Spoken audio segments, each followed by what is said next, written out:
The agreements to allow a humanitarian corridor for Ukrainians to flee Russian shelling remain unclear.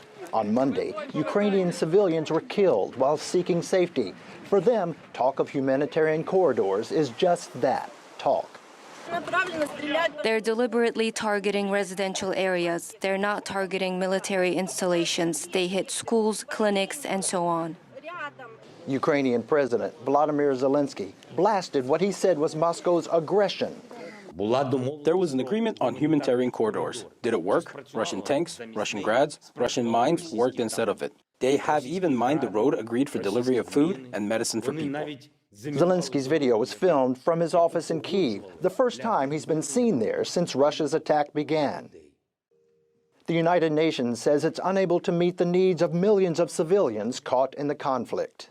We need safe passage for humanitarian supplies into areas of active hostilities. Civilians in places like Mariupol, Kharkiv, Melitopol, and elsewhere.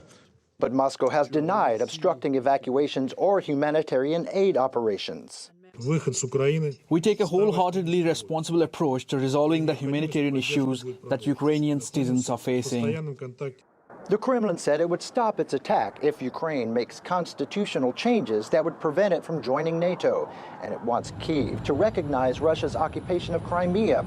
It's also called on Ukraine to recognize its Luhansk and Donetsk regions as independent, demands rejected by Kiev. Russia continues to cynically disregard the norms of international humanitarian law during hostilities. Western solidarity with Ukraine is holding up, but its economic consequences are becoming clearer, and pressure to ban Russian oil imports is mounting, especially in the U.S. Well, the president's message is that he is going to do everything he can, to reduce the impact on the American people, including the price of gas at the tank.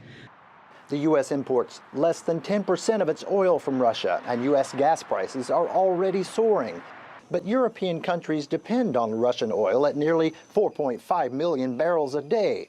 And as the West tries to change the course of the conflict, it seems the cost is mounting in human and economic terms.